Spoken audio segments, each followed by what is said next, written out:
Welcome back to our 5th episode. For all our new listeners out there, what we kind of do here is cover Alabama high school athletics, SEC sports, and hot sports topics. Today, we have a very special guest, our very first guest. He covers Florida football and runs Gator Country. Andrew Spivey will be on a little later in the show. That's very exciting. Can't wait to get to talk to him and get his take on the college football season so far. So let's get right into this. This is Agree to Disagree, Sports Talk with Zach and Booch.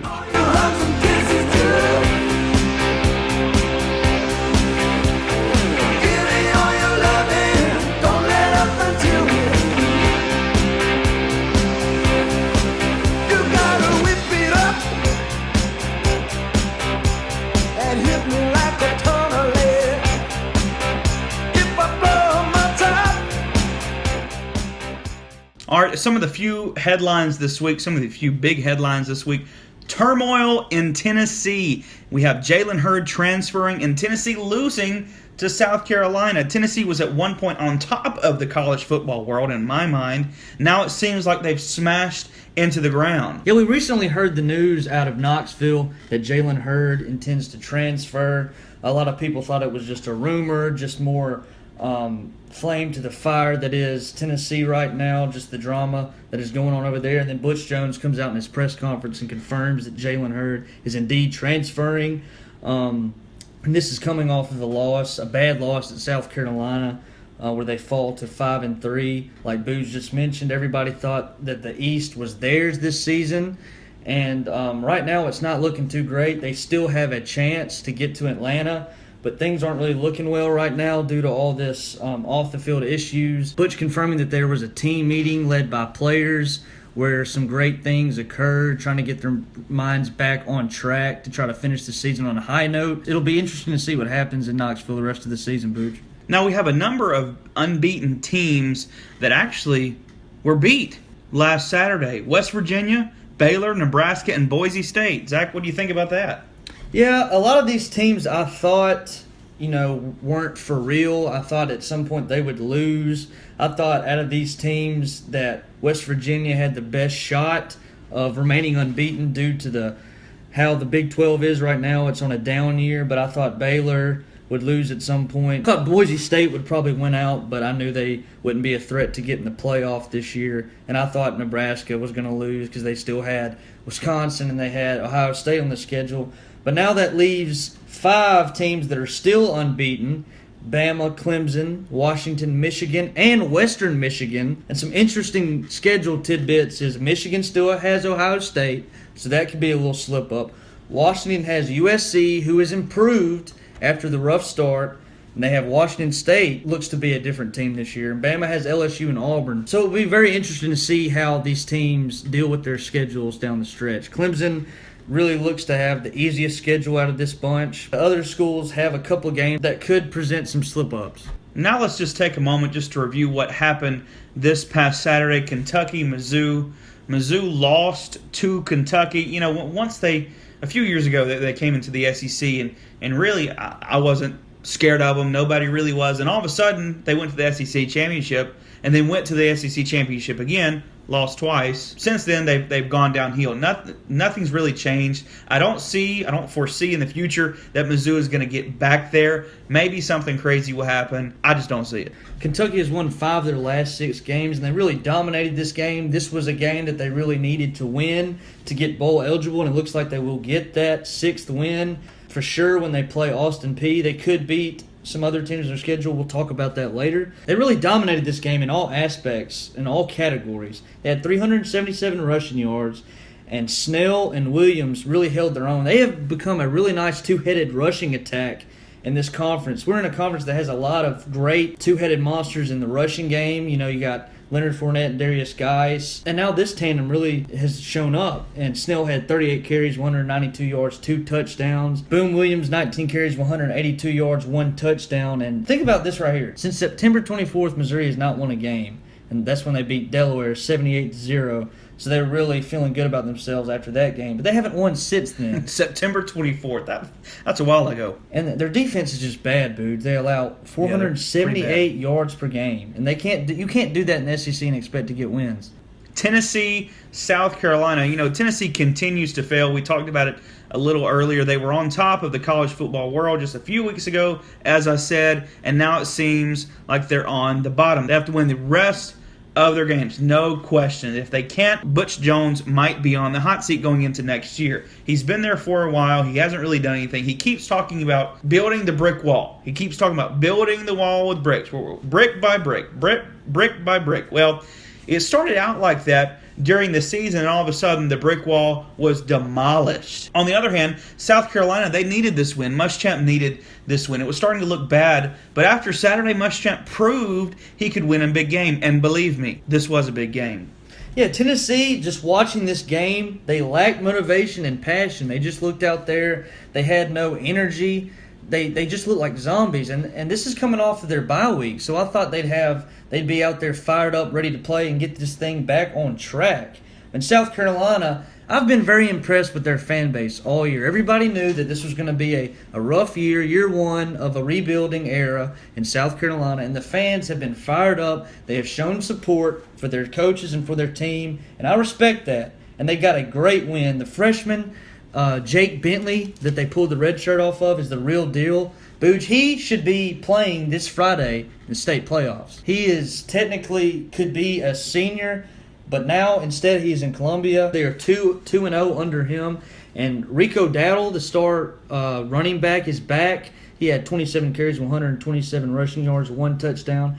I really think they're going to be an interesting team the rest of the year. I'm not saying they're great. I'm not saying they're anything special, but I'm just saying they have a little momentum, and I think they'll give some teams some battles. I'm not saying they're going to win a lot of games, but they're going to battle, and that's what they'll do. I've been impressed with what they've done the past couple weeks. Florida, Georgia. Me and Zach had the pleasure of being at the game, seeing it firsthand, and let me tell you, that atmosphere was unforgettable. We had a blast not only during the game, but before and after the game as well. Georgia is terrible. There's no other way to put it. They needed this win to save what's left of their season, but Florida needed to continue the fight for the SEC championship. And did they ever? Kirby Smart has a lot of work ahead of him in the offseason. I love both coaches, McElwain and Kirby. I want both to succeed. Hopefully Kirby can turn that program around once he gets some recruit under his belt in the offseason. Yeah, this was a very ugly game. The Florida defense, get this, only allowed 21 rushing yards, and that's the fewest in series history. That defense, that front seven, really controlled the game. They didn't allow Nick Chubb, Sonny Michel to get in a groove and to pick up yards. They really shut them down. So that forced Jacob Eason to really put the ball in the air. He was 15 of 33, 143 yards, 1 touchdown. That wasn't terrible numbers, but he just really couldn't get in a groove. The Florida secondary was very, very good. And they have to figure out down the road how to get Sonny Michel more involved. We know what Nick Chubb can do, but Sonny Michel has that change of speed. He's very fast, very elusive, and they really need him and his presence in this offense. Now let's move up to Oxford, Mississippi. Auburn, Ole Miss. This was not a defensive battle by any means. Auburn for the entire year has been the defense. This game was their offense on both sides of the ball. I still agree with what I said last week. Ole Miss isn't a very good football team, so I'm choosing not to say Auburn is a good football team until the end of the season, a.k.a. the Iron Bowl. That will tell the tale. Auburn has caught Arkansas and Ole Miss during their downfall, and you might say, Booge, that's incorrect. I think both teams were pretty good. Well, I would say then, what would have happened if they played Texas A&M after the Bama loss? Auburn would have beaten them. So I'll just wait until after the Iron Bowl to tell you where I think the Auburn football program is at. I definitely think they are 10 times better than they were when they played LSU. So I do agree with Gus on that. They do have the momentum after the LSU game. It's very interesting to see what will happen at the end of the season, especially in the bowl season. It will be very interesting to see what Gus has planned for the offseason going into the 2017 college football season. Yeah, Booge, like you mentioned, this was an offensive shootout.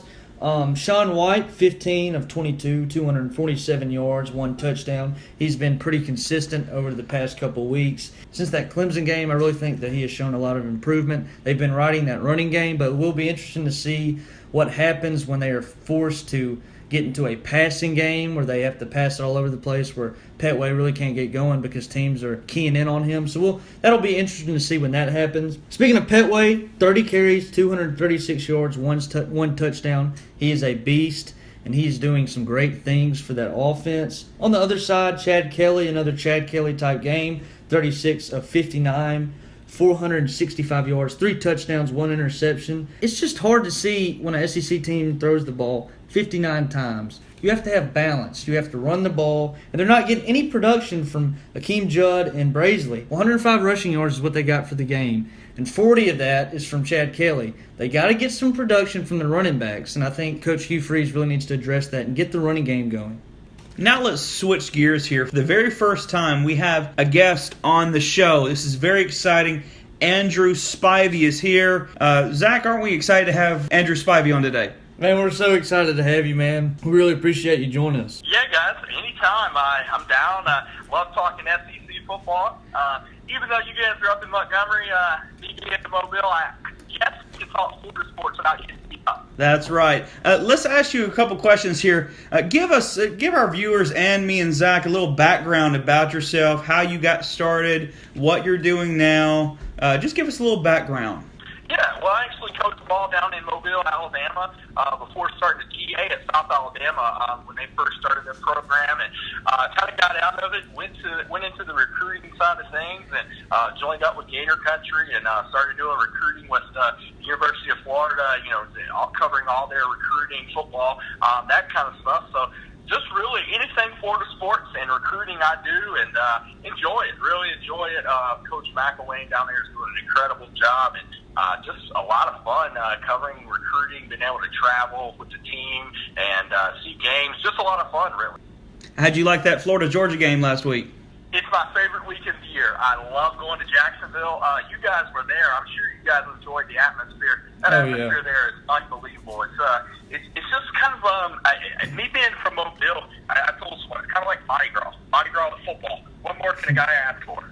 Yeah, it was my first time being in Jacksonville. I might have driven past it one time a few years ago, but it was the first time I actually got to be there and really enjoy the city. Me and Zach rode around on Friday, and then we went to the field, went to the Paul Feinbaum show. Very big atmosphere. It was very crazy. Friday was a little neutral, and then when you went into Saturday, once the game started, and especially after the game, it was crazy. It was fun to be at. We really enjoyed that. Yeah, it's really an event. Coach Mack has always said it's an event. It really is. It's just a spectacular event. And one of the coolest things that I enjoy is no matter who's doing well, one side of the stands is going to be rocking. If Georgia's doing well, the red and black's good, and if Florida's doing well, it's that. And then whoever's losing, they have to take that walk of shame out of that stadium midway through the fourth quarter. So always fun to see. It really is. Now, Andrew, give us your thoughts on what 4 teams you think will make it to the college football playoffs, and why do you think they'll make it? Well, I think you have to start with number 1, and that's Alabama. And I think that Alabama's probably that most dominant team. I don't know if there's a team in the country that can really compete with those guys. When you look at defensively what they do, they have more defensive touchdowns than a lot of teams do offensively, including South Carolina. I think it's 13 now or 14 non-offensive touchdowns this year. So I think you first have to look at Alabama. Clemson's schedule kind of looks weak the rest of the way, so I think you have to favor what they've got going. I mean, they beat Louisville. That was a great win. Florida State, that's a great win. So I think you have to look at them in there. Michigan right now, I think, would be that third team. I'm a little still concerned of what happens with them in Ohio State. That's going to be a big game, and Michigan hasn't really put together a solid game lately. So I'll go with Michigan right now, and then I love Washington. I love watching Washington play, so I'm going to go Washington right now. Wouldn't be surprised, though, if a team like a Wisconsin snuck in there.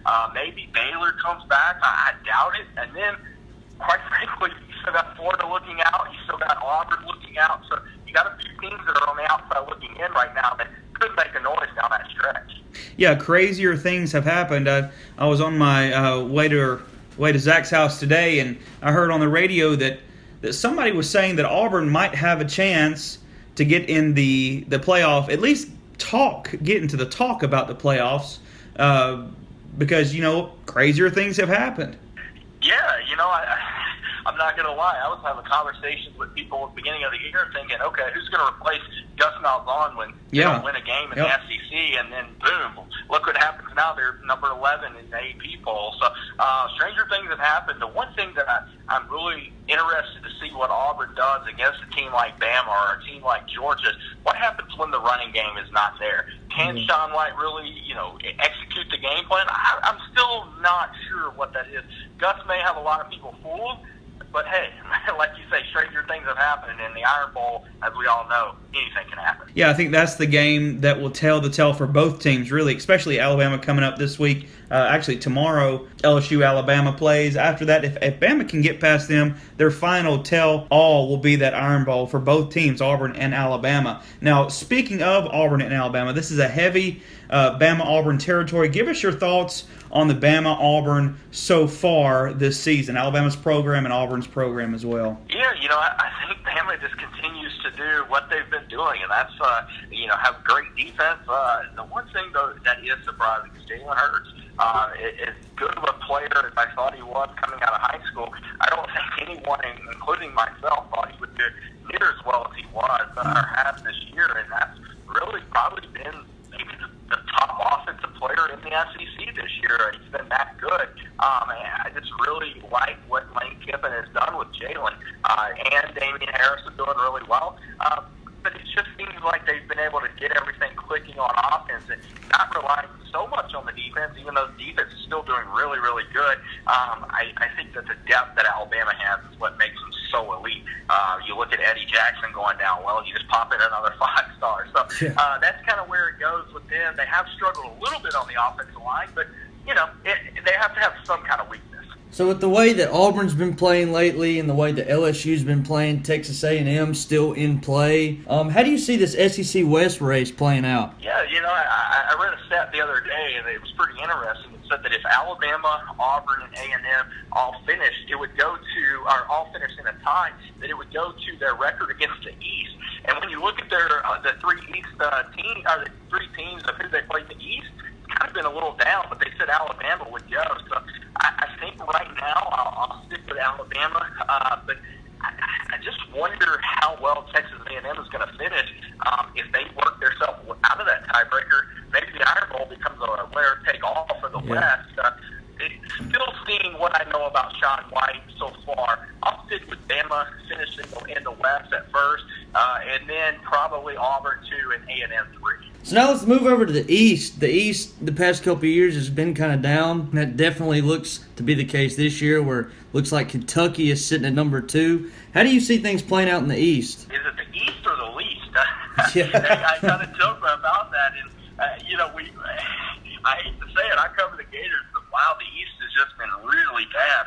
You look at Tennessee, and if you guys, anybody that follows my Twitter knows I'm not the biggest Tennessee fan. I think Butch Jones is a little overrated as a football coach, and he gets the preseason accolades all the time, but you really haven't seen Butch Jones be able to coach and win big games. And so, you look at it, and are you surprised that they're having a bad year? I say no.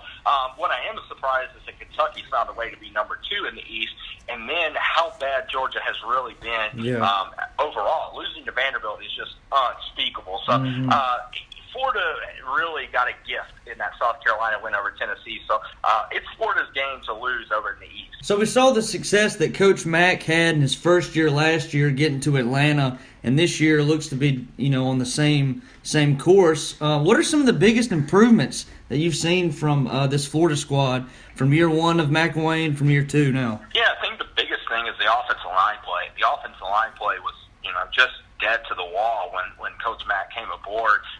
He comes aboard and gets that really fixed a little bit. And, is it great? No, it's getting a lot better. And offensively, they're head and shoulders of where they were.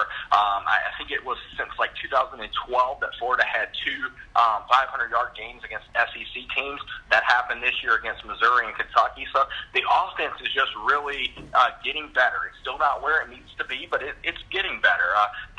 Luke Del Rio, the quarterback transfer from Alabama, is maybe not setting the world on fire, but he's doing enough to get things going. And then you look at the defense side of the ball, and Matt can take some credit for it, but those guys are just really, really talented football players.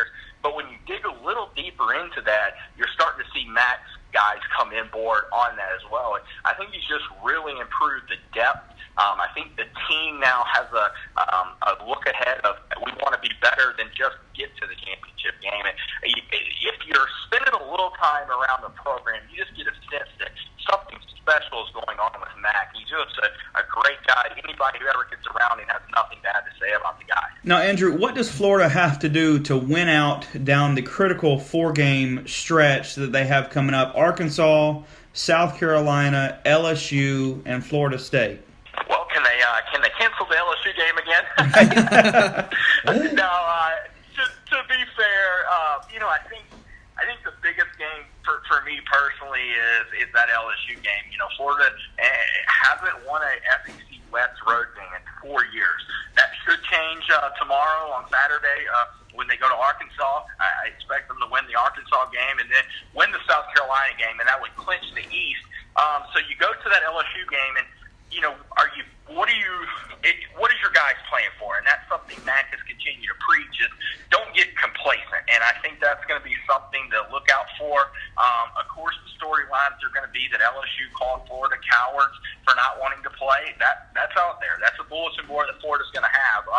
It's going to be a tough game, and that is a game that could go either way. And then that Florida State game, Florida just hasn't had any luck against Florida State. And an interesting stat is that none of the guys like Florida have beaten LSU or Florida State in their career. So it's going to be emotional back-to-back. I think it's tough they go undefeated down the stretch, but it's one of those things where the offense continues to get better. The defense is going to hang in there. They're just going to have to find a way to get better on offense and continue to be able to run the football. Most definitely. All right, well, let's get into some recruiting. Like you've mentioned, you're a big recruiting guy. You cover recruiting. You've been doing it for a very long time. And you have a great reputation of covering the talent in the state of Alabama. So talk about some of the prospects around here and where you think they'll end up. Yeah, I think some of the bigger name guys, first off, I got to talk about the guys committed to Florida from up in the Montgomery area, and that's Stanhope Elmore's Zach Bird. Very, very good tight end guy. A guy that, we were kind of talking about last year, the guy who couldn't play basketball but is a football guy, is 6'6", like 232 now is what he says he is. I really, really like him. He's committed, seems pretty solid in his commitment to Florida, a guy that I'm really high on. But maybe the guy that is the big piece that's sitting right there in that Montgomery area is Henry Ruggs out of Lee Montgomery. Big prospect, kind of a guy that I like to say is a lot like Antonio Callaway that can kind of play all three of those receiver positions. Had over 1,000 yards all-purpose this year, close to 20 touchdowns. So right now I think it's kind of an Alabama-Florida battle with Florida State kind of looking on the outside. I know he's got some trips coming up, including coming down to Florida for that South Carolina game. It's probably going to be a January decision for Henry Ruggs, but right now I think Florida may have the inside track there. I know he's very good friends with former Park Crossing safety Jawan Taylor that's now at Florida as a freshman safety. Andrew, we both want to thank you so much just for taking the time to call in and give us some insight as to what you do and some insight on SEC football and especially some recruits that y'all are looking into. Thank you so much for taking the time to call us. Spivey, really appreciate you, brother, for coming on and talking SEC football, talking recruits in our area, and just really giving us your opinion on what you think is going on in the college football world. Really appreciate you, man. Hope to talk to you soon. Now we're really switching gears here. We're going to high school playoffs. They start tonight at 7 p.m. Park Crossing versus Saraland. Malik Cunningham will obviously be the factor of the game. He's 6'1", 190 pounds of just monster. He's a Louisville commit. He will be the one to win this game. Believe me, he will be the one to get the W for Park Crossing. Now, Saraland needs to be able to hold Malik, hold him in the pocket. The defensive backs need to play a perfect game in order to beat Park Crossing. That's just very simple. Just defensive back, you have to play a perfect game to beat Park Crossing. On Saraland's side, quarterback junior Jack West, Stanford commit. What he does is really going to be huge in this game. How he leads this offense, how he handles that Park Crossing defense. Defensive back Wydell Flott, South Alabama commit, will have his hands full defending Jackson Tate, of Park Crossing and those other talented receivers. And on Park Crossing side, Booge mentioned it, Malik Cunningham, Louisville commit, 1,935 passing yards. That's crazy. 741 rushing yards, 33 total touchdowns. He has been a beast. One of his favorite targets, Jackson Tate. He has tons of offers from schools like Troy, Appalachian State. He is a key spot in that offense. On the defense, Park Crossing, Cam Bright, Pittsburgh commit, has really been the anchor for that defense. It's going to be a great game. Wetumpka, McAdory. The Indians are 8-2. The average score per game for the Indians is 39 points. And for McAdory, it's 31 points per game. So if the Indians are able to hold McAdory below 31 points, the Indians will obviously win this game. I'm from Wetumpka, so I'm a little biased on this one. It's going to be a very interesting game to watch. Wetumpka, McAdory tonight at 7 p.m. For Wetumpka, running back Cavassier Smoke is a absolute beast. He has offers from Florida, South Carolina, Cincinnati, and Virginia Tech. What he does for this offense is going to be huge. Going to be interesting to see how McAdory stops him, contains him, makes the quarterback beat them here. Wetumpka head coach Tim Perry has done a great job leading this Indians team. On the other side, McAdory. Auburn commit Malcolm Askew is an absolute animal. He has done some great things for their offense, leading the charge at quarterback. Running back Phillip Brown has been great also. It's going to be a good battle. Spanish Fort versus Carver. You know, the Toros are 8-2 with Carver at 5-5. So this definitely is a must-win for Carver just to save the season and to save the playoffs as well. I'm looking for Toros to have a big game tonight. Zach, do you think they can do it? Yeah, Spanish Fort has a very strong defense. They're balanced on that defensive line. Everybody on that side of the ball has some great talent and has great potential to go to the next level. Justin Thomas, LSU commit, 7 sacks, 42 QB hurries. So that's going to be on the mind of Carver quarterback Willie Smith because he's got Justin Thomas running at him full speed, trying to get that sack. Also on Spanish Fort defense, Thomas Johnston has tons of offers, 142 tackles, and leading the charge at quarterback. Rhett Files for Spanish Fort. We'll see how he plays. For Carver, like I said, quarterback Willie Smith has been good for them this season. Running back Duke Harris, 395 receiving yards, 309 rushing yards, and 7 touchdowns. And they have a balanced defense as well. So I'm looking for this to be a very good defensive battle. McGill versus Jefferson Davis. Jeff Davis is 5-5 with the Yellow Jackets, undefeated at 10-0. Jeff Davis just needs a win tonight. Zach, do you think Jeff Davis can pull out the W for the first playoff game? So McGill is coming off of being the defending 7A state champions. They are 10-0, like you said, and they still have tons of talent. Quarterback Bubba Thompson is starting to pick up some momentum with a lot of offers. And meanwhile, his teammate Marlon Williams committed to the Trojans of USC.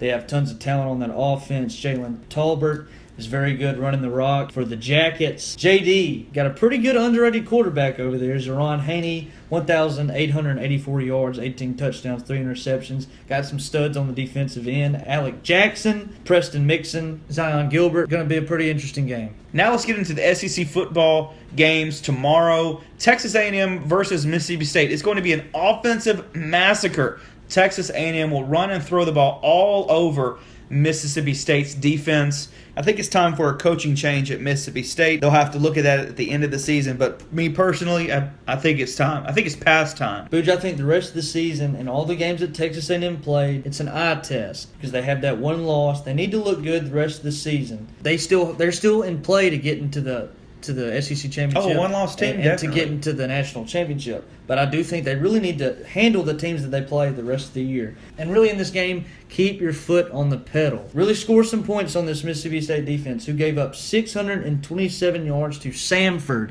not Stanford, Samford. 627 yards to Samford. Sam, not Stan. Samford. Yeah, so I really think that they really need to use this game as an eye test. Mississippi State, they really just need to find some way to keep this team motivated. Everybody knew this was going to be a rebuilding year, losing Dak. They have been pretty consistent in Starkville with some pretty good seasons. I don't think that he's in verge of losing his job. Everybody knew that this was going to be a rebuilding year. But I do think that Coach Mullen really needs to figure out ways to get his team motivated and continue to fight for the rest of this season. Now we're going from Mississippi to Kentucky. Georgia versus Kentucky. Kirby hasn't really had a good year so far, but it reminds me of Nick Saban's first year. He went 6-6. Not many people remember that. 6-6 his first year. For Kirby, it really isn't a surprise his first year. Once he gets settled, he'll be competing for championships in just a few years. Mark my words. But he does need this win. He needs it just to keep the morale up for Georgia fans. Booj, I agree with you. I like Kirby Smart. He's a great coach and a great recruiter. Just give him some time, like you said. But one of the main problems that I see for this team is they are not good up front, offensive line and defensive line. We saw that, in person this past weekend. They just didn't look good. Yeah. They're not physical. They're not aggressive. They're not holding blocks. They're not giving. And for a freshman quarterback, you got to have a good offensive line. You got to help the young man out. And also, here's an idea. I'm not a coach. Don't claim to be a football coach. But the running game is struggling a little bit. Get the running backs involved in the passing game. Some screens, some wheel them out. Just get a little creative. Try to get things going because what they're doing right now hasn't worked consistently. They have great running backs. They have great speed there. Their receivers have struggled at times. So find some creative ways to get the running backs involved in the passing game. And also on the Kentucky side, they are one of the hottest teams in the SEC. By surprise, we saw them lose to Southern Miss at the beginning of the year where they gave up a big lead.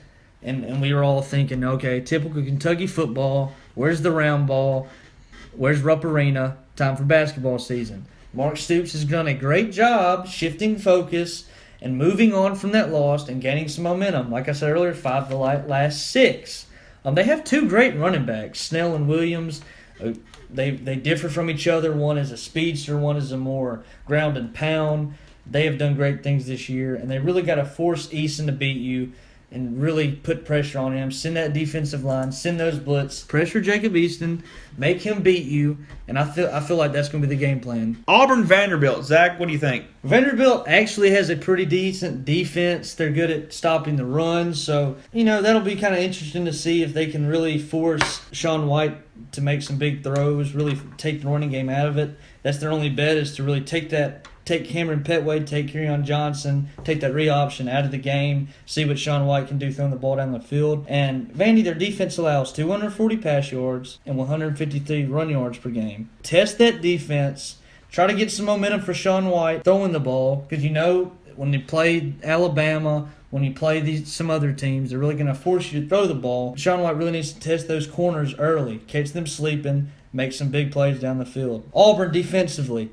Eliminate Webb, and that pretty much eliminates that offense, because that offense rides Webb, and they really haven't been able to get the receivers open, really haven't been able to connect on some throws down the field. What Auburn really needs to do is take Webb out of the game, and that pretty much takes away that offense, because they've really been inconsistent besides the play of Ralph Webb. Auburn from here on out is preparing for the last game, which is in fact the Iron Bowl. The last 2 Auburn games are practice games. Auburn will win the game by the end of the first quarter. The rest of the game is just practice. What can I say about Vandy, though? Well, it's Vandy, so there isn't much to say other than try to do what Ole Miss did Saturday and throw the long ball. Throw the ball. Just throw the ball. It worked with Ole Miss, so maybe you can get something going with that and score more than Auburn. That's the 2 keys to the game in my point of view. Throw the ball and score more than Auburn. Alabama versus LSU. Now, this is the game of the century. Again, this has become my favorite game of the year. Jalen Hurts, in order to win, has to control the ball. He can't afford an interception. He hasn't thrown 1 interception this year. He needs to continue that streak in order to get past LSU. LSU's defense is in the top 10. They have to keep Jalen Hurts from running the ball. If they cover him, they'll have a chance to win the game. So just cover Jalen Hurts. Don't let him get outside of the pocket and do a little run. That's going to hurt him. That's going to tire out the LSU defense. This game, in my opinion, will be low scoring, and it will come down to the final, maybe 5-10 minutes of the fourth quarter. All I have to say to the listeners out there is to enjoy this game from start to finish. It's going to be a great one. I agree, Booj. This game every year has serious implications to it. It's always a huge game, not only for the SEC, but the national picture. And there's also that hidden little tidbit of Saban, with his background at LSU. Alabama allows 204 passing yards per game and 68 rushing yards per game. That's interesting because you probably got the best 2-headed monster in the country at running back with Leonard Fournette and Darius Geis. So it's going to be interesting to see, how much wiggle room they get. And I really think they're going to have to make Danny Etling beat them. And also, as Spivey presented earlier in the show, Eddie Jackson's out.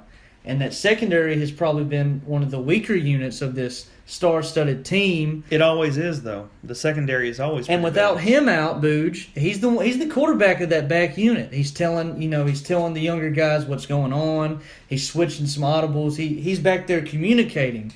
And without him back there, I think that's going to be interesting. On the road, at night, at Death Valley. So I think that is going to be something to watch. Really put your eyes on that defensive back unit for Alabama.